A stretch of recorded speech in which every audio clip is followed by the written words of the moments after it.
Okay, so the clock is ticking for crews in the Pacific Palisades to finish safety measures ahead of this week. Most wildfires in the U.S. are caused by humans. An update on the wildfire. New concern, and that concern has been voiced. Human metapneumovirus, or HMPV, spiked 36% higher. خوش اومدید به سال 2025. سالی که شروع خوبی نداشت و برای بعضیا تبدیل به جهنم شد.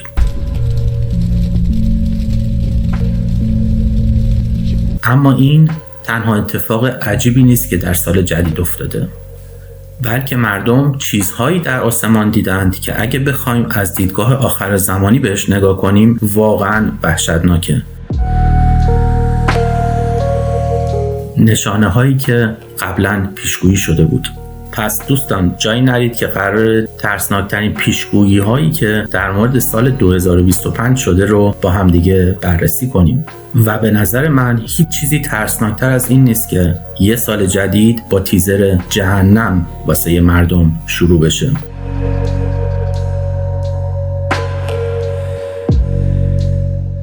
نمیدونم حرفمو قبول دارید یا نه، ولی از سال 2020 به بعد دنیا کلاً یه جورایی رنگ و بوش عوض شد و رفته به رفته بدتر و بدتر می شد تا الان.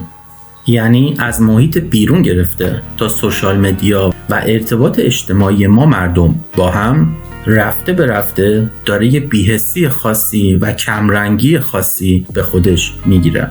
یعنی اگه بخوام واقعی تر به شما بگم، بعد از کرونا هیچ چیزی به حالت طبیعی خودش برنگشت. اما خب تمام اون سالها اولش اینقدر وحشتناک شروع نمی‌شد. اگه اخبار رو دنبال کرده باشید میدونید که لس آنجلس با یه آتش سوزی جهنمیوار اول سال خودش رو شروع کرد. آتش سوزی که انگار قیامت شده بود.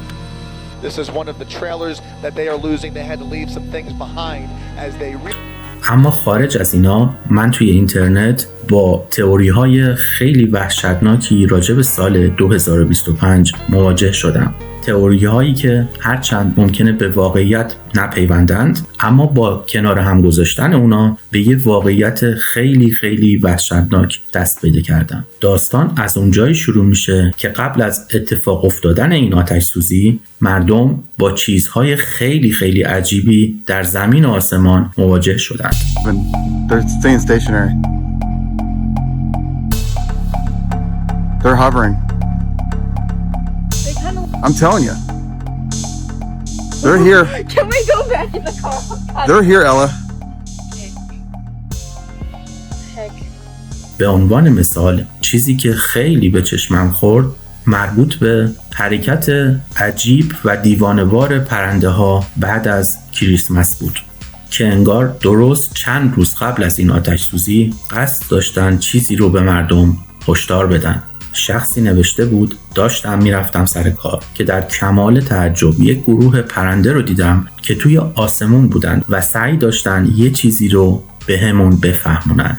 یا شخص دیگه نوشت امروز سر کارم بودم و تایم استراحتم بود. اومدم بیرون یکم هوا بخورم که دیدم یه عالمه پرنده در حالی که خیلی گیجن و ترسیدن دارن دور خودشون میچرخن و سر صدای زیادی میکنن.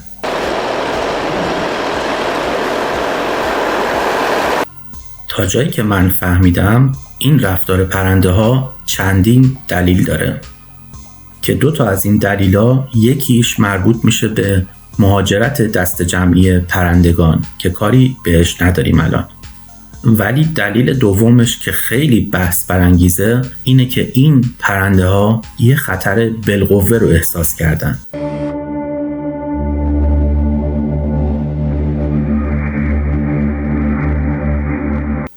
که اون خطر میتونه شامل هر چیزی باشه و توی سوشال مدیا افراد زیادی راجع به این نوع پرواز پرنده ها در ابتدای سال بحثای جالبی میکردن. شخصی نوشته بود شک نکنید که این یه پیغامه، اونا یه خطر احساس کردن و سعی دارن بهمون بفهمونن. راستش خودم هم با چشم یک گروه پرنده رو دیدم که با سر و صدا داشتن حرکت میکردند. خواب به چشمام نمیاد، واقعا ترسیدم. و شخصی در جواب به این کاربر نوشت: چرا شلوغش میکنی؟ یه مش پرندن فقط که دارن پرواز میکنن. یا در بدترین حالت قراره یه تغییر ناگهانی که مربوط به آب و هواست رو بهمون بفهمونن و خطرش رو حس کردن. زیاد جدیش نگیر. که دقیقاً چند روز بعد لس آنجلس تبدیل به یه جهنم واقعی شد.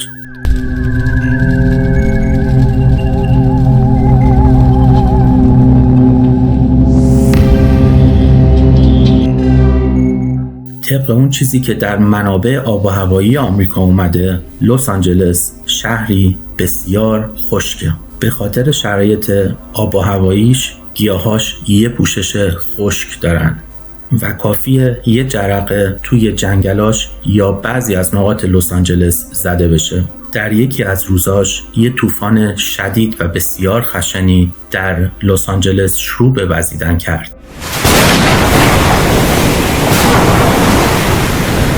یه آتیش روشن شد و باد به قدرت زیادی که داشت چنان آتیش رو پخش کرد در لس آنجلس که ما شاهد چنین جهنمی شدیم که باعث شد خیلی از جاهای لس آنجلس از کنترل خارج بشه و بیش از 150 میلیارد دلار خسارت به وجود بیاره. درست شنیدید، 150 میلیارد دلار. افرادی معتقد بودند که پرواز پرنده ها هیچ ربطی به این آتش سوزی نداشته و از طرفی افرادی هم نوشته بودند که این پرنده ها واقعا میخواستند که به ما هشدار بدن. ولی از حق که نگذریم خیلی ضد حاله که در ابتدای سال جدید با چنین فاجعه‌ای روبرو بشیم و این هنوز تازه اول سال و راهه.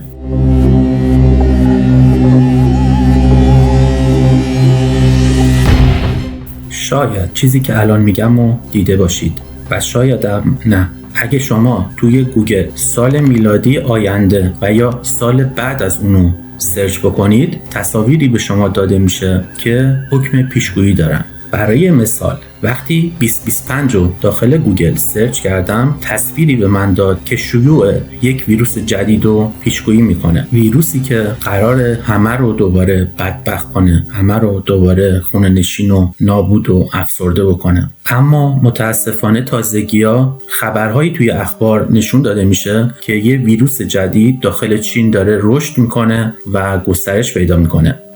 Exactly how accurate the numbers really are. Obviously, we know we can't fully trust everything that comes out of the China. اسمش HMPV که همون مثل کرونای خودمونه. اما نترسید، فعلا هنوز کشتار خاصی نداده و توجه زیادی رو به خودش جلب نکرده. اما تا آخر سال خدا میدونه چه غافلگیری هایی در انتظار ماست. سال 2026 به محض سرچ کردنش فقط عکسایی از جام جهانی رو میبینید و چیز خاصی رو نمیتونید غیر از اون پیدا بکنید و انگار مشکل خاصی سال 2026 نداره. اما سال 2027 رو وقتی سرچ کردم اصلا نیاز نبود که بیام پایین. عکسهایی رو به من نشون میده که در مورد یه فاجعه صحبت میکنه، یه تغییر آب و هوایی هولناک یا هر چیزی که قراره به ما مردم کره زمین استرس زیادی وارد بکنه. اما عجیب ترینش وقتیه که سال 2028 رو سرچ میکنید.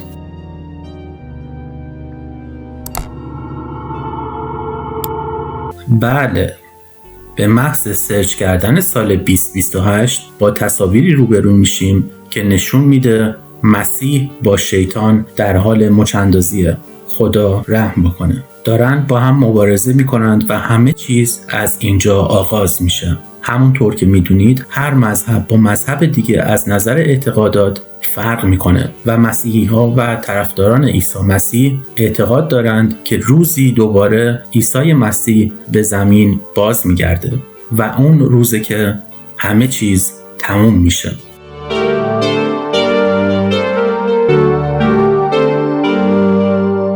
تقریباً چند وقت پیش یه خانم یه چیزی رو آپلود کرد توی اینترنت با این مضمون که عیسی مسیح مرا دوست دارد، که در اون ویدیو موفق شده از یه چیز عجیب و غریب که در آسمونه فیلم بگیره. یک شی نورانی که در هوا تکون میخورد و هیچ کس نمیدونست اون چیه.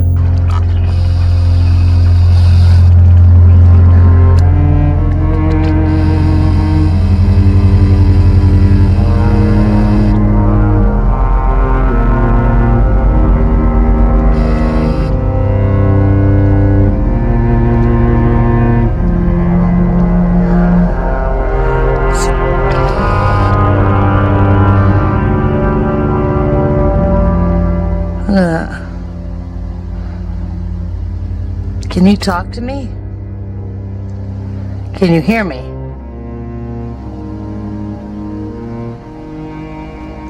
Jesus loves me.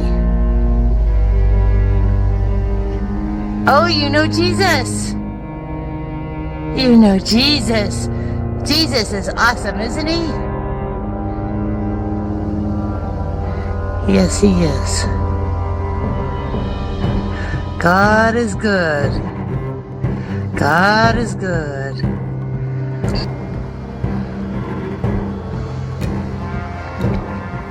دقیقاً در همین زمان بود که مردم در آسمان چیزی دیدند، با این تفاوت که دور خودش میچرخید و نورش قطع و وصل میشد.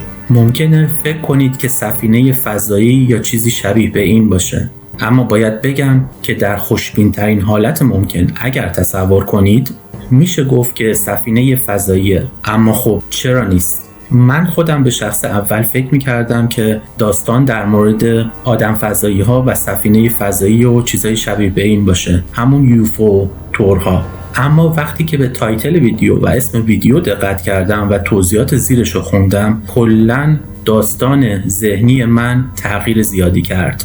فیلمبردار گفت عیسی مسیح منو دوست داره. خب اگه قرار بود ما ربطش بدیم به فضایی‌ها، فیلمبردار باید میگفت اوه یه سفینه فضایی. اما خب اینو نگفت، یه حرفی زد که تماماً در مورد دین و اعتقاداتش بود که اگه با هم بررسیش بکنیم قول میدم که جذب داستان بشید. مسیحیت یک دین قدیمی و بزرگیه که اعتقادات و تفکرات جالبی داخل خودش داره و بعضی از باوراش ممکنه واسهتون عجیب باشه. به عنوان مثال اعتقاد مسیحیان در مورد فرشته ها اینجوریه که اونا چهره زیبا و خوشگل ندارن و اصلا شبیه به انسان نیستن، آدمک نیستن و اون چیزی که داخل کارتون ها و انیمیشن ها هم نشون میده نیستن. چیزایی هستن که واقعا دیدنشون آدمو تا حد مرگ شوکه میکنه.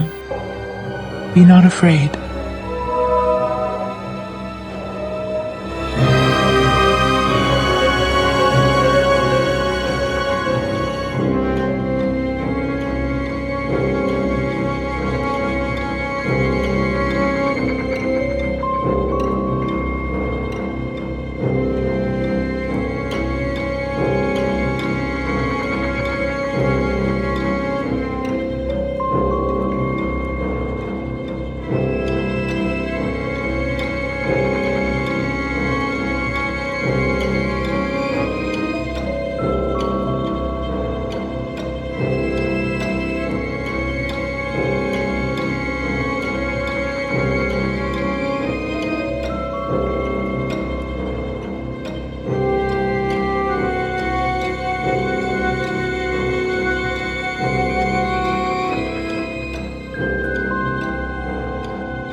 عکسایی که الان دیدین شکل تقریبی فرشته‌هایی هستش که توی انجیل به اونها اشاره شده. اما آخرین تصویری که دیدین همون چیزیه که ما قراره الان در موردش صحبت کنیم. اسمش فرشته چرخ یا همون اوفانیم هستش. شکلش واقعا ترسناکه. یه چشم گنده که تعدادی چرخ دورش میچرخن و هر چرخ کلی چشم دیگه هم داخل خودش جا داده. حالا چرا قراره که راجع به این فرشته ها حرف بزنیم؟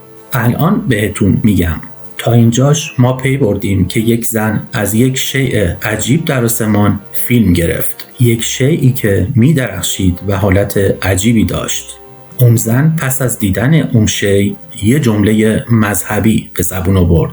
حالا داستان زمانی عجیب شد که وقتی داخل کتاب انجیل به قصد تحقیق داشتم میگشتم و واسه خودم مطالعه میکردم، با یه جمله مواجه شدم که منو شدیداً شوکه کرد. اون جمله مربوط به سومین جانشین عیسی مسیح هستش که اسمش هم حزقیال بود. شخصی که قدرت پیشگویی داشت و این فرشته رو توی رویاهاش واضح دیده و چیزی که الان تعریف میکنم توی کتاب انجیل واضح نوشته شده. برای دیدن این نوشته کافیه که وارد این سایت بشین که کلاً تمام مطالب مربوط به انجیل رو توی خودش نگه داشته و اونا رو تحلیل میکنه و صفحه‌ای که الان میبینید مربوط به صحبت‌های حزقیال در مورد اون فرشته است که نوشته وقتی اون موجود رو دیدم کاملاً زنده به نظر می اومد. تعداد زیادی چرخ دور خودش داشت و با چشم‌های زیادی چرخ‌ها پوشیده شده بودند. اندازش خیلی بزرگ بود و رنگش مثل توپاز می درخشید. در حالی که توی هوا معلق بود چرخاش دورش می چرخید و در عین زیبایی یه ترس شدیدی هم به من منتقل می کرد. تماماً درون رویا بودم و یه ارتباط سنگینی بین اون موجود و خداوند احساس می کردم. واقعاً موجود ترسناکیه. و اگه یکم بیایم پایین تر با آخرین جمله‌ای مواجه میشیم که توی این صفحه وجود داره. اینجا نوشته اوفانیم ها تنها چرخهایی هستند که حزقیال اونا رو در رویای خودش دید که اون چرخها و اون فرشته بر حاکمیت و قدرت فراگیر خدا تاکید میکنه. او در هر جهت و هر مکان سلطنت میکند. انصافاً عجیبه و اگه دقت کنید توی کتاب گفتش که رنگش مثل توپاز می درخشید و خب رنگ توپاز خیلی به اون فیلم که اون زن از آسمون گرفت ربط داره و طبق اعتقادات این زن فیلم بردار که ممکنه برای خیلیا غیر منطقی به نظر برسه، اون خیال میکنه موجود توی آسمون میتونه همین فرشته باشه که به زمین اومده و یه پیغام و هدفهای وحشتناکی با خودش به همراه داره و توی اینستاگرام هم پیجای زیادی اعتقاد دارند که این شیء درخشان میتونه همون فرشته‌ای باشه که در انجیل به اون اشاره شده و خیلی راجبش بحث میکنن و توی اینترنت فیلم‌های متعدد و سه‌بعدی حتی در مورد این فرشته زیاده. وقتی اونا رو ببینید واقعا حس بدی بهتون دست میده. فرشته‌های داخل انجیل و کتاب مسیحیت به چند دسته تقسیم میشن. تعدادشون هم تا حدی زیاده، اما اینو فهمیدیم که فرشته ها واقعا ظاهر ترسناکی دارن و اونطور که ما فکر میکنیم قشنگ و چشم نواز نیستن. و حالا اگه بخوایم وجه علمی داستان رو بررسی کنیم، اول باید بگم که تا این لحظه که این ویدیو در حال ضبطه هنوز هیچ کس نفهمیده که اون جسم نورانی چیه و چی کار داشته میکرده. شدیداً دنبال جوابن و ذهن خیلیا رو درگیر خودش کرده و اگر هر کسی در آینده پی برد که اون چیه و جوابی براش داشت لطفاً توی کامنت ها بنویسه تا من پینش کنم. قسمت عجیب اینجاست که همه اینا توی یک زمان اتفاق افتاد. آتش سوزی لس آنجلس، دیده شدن اجسام عجیب غریب در آسمان و ویروسی که در چین قرار خیلی چیزا رو عوض بکنه. داستان این ویروس اونقدر خطرناک و بد پخش نشده، ولی خب وقتی سرچ میکنید 2025 با تصاویری روبرو میشین که حالت پیشگویی داره. از 2025 تا 2028 رو با همدیگه بررسی کردیم، اما به محض سرچ کردن 2029 با کلی تصویر روبرو میشیم از یک شهاب سنگ که قراره به زمین بخوره و نسل ما انسانها رو مثل دایناسورها منقرض کنه. ولی انصافاً چقدر عجیبه. فرض کنید دایناسورها داشتن یه گوشه واسه خودشون زندگی میکردن و اصلاً کاری به کسی نداشتن. یهو یه شهاب سنگ میاد و میزنه نسل کلشون رو نابود میکنه. حالا اینو برعکس کنید، یه شهاب سنگ بیاد و بزنه نسل ما رو نابود بکنه. به همون راحتی که دایناسورها نابود شدن ما هم نابود میشیم. به شخص خودم به عنوان یه یوتیوبر دلم میخواد که اون لحظه یه دونه دوربین بردارم و یه ولاگ خفن بگیرم. البته نمیدونم بعدن کی میخواد ببینتش. خب متاسفانه شما هم که نیستین که ببینینش. حالا یه جایی ذخیرش میکنم که آیندگان بتونن ببینن اگه باشن. پس دوستان چون تا سال 2029 زمان زیادی نمونده، بیاین دور هم دیگه زندگی بکنیم و از زمانمون لذت ببریم. البته خارج از شوخی این بحثای پیشبینی و پیشگویی زیاد نمیشه بهشون تکیه کرد، ولی خیلی جاها هم جواب داده. و خلاصه این بود از پیشبینی ها، اتفاقات و حوادث سال 2025. اتفاقات وحشتناکی که هنوز سال شروع نشده زودتر از همه به ما رسیدن و بعد از آتش گرفتن لس آنجلس معروفترین پیشگویی همون ویروسیه که باز دوباره توی چین داره زاد و ولد میکنه. حتما به من بگید که کدوم بخش ویدیو بیشتر ذهن شما رو درگیر خودش کرد و اگه راجع به این فرشته، کتاب انجیل و یه چیزایی که داخل این ویدیو راجبشون صحبت شد، اگر مطلب خاصی دارید اونو توی کامنت ها به بحث بذارید. خلاصه خیلی ممنونم که ویدیو رو تا اینجا تماشا کردید. امیدوارم که این سال جدید سالی چی میشه گفت اصلا راجبش، ولی واقعا خیلی دلم میخواد خوشبینانه به این قضیه نگاه کنم و به سال 2025 خوشبین باشم، ولی خب سعی میکنیم خوشبین باشیم. مرسی که این ویدیو رو تا اینجا تماشا کردین. حتما با سابسکرایب، لایک و شیر ویدیو به من کمک کنید تا ویدیوهای جدیدم رو با دلگرمی شما بهتر بسازم. و در انتها قسمت‌هایی از ویدیوی جدید رو برای شما گذاشتم که اگه دوست داشتید میتونید اونو هم تماشا کنید. شما رو به آرامش کائنات میسپارم. خدا نگهدار. قراره که چه اتفاقی بیفته.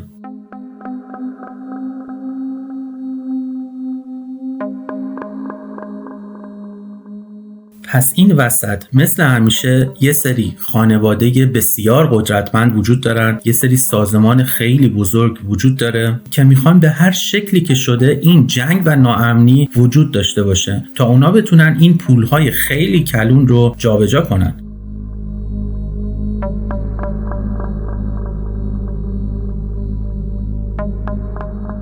برای همینه که برقراری صلح در جهان امکان پذیر نیست و این اتفاق متاسفانه قراره که به زودی رخ بده. جنگ جهانی سوم متاسفانه قراره که اتفاق بیفته و این وسط معلوم نیست که چه خانواده‌هایی قراره اسمشون به لیست خانواده‌های پرقدرت دنیا اضافه بشه.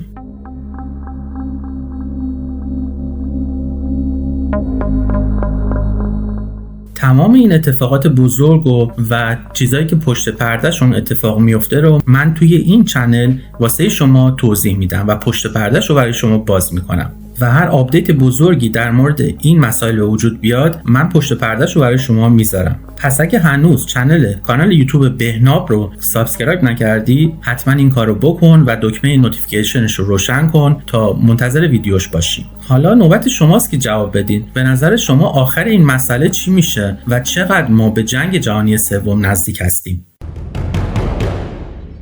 و جرقه شروع این جنگ به نظرتون از کدوم نقطه کره زمین شروع میشه؟ حتما توی کامنت ها برامون بنویسید. مرسی که تا اینجای ویدیو همراهمون بودید.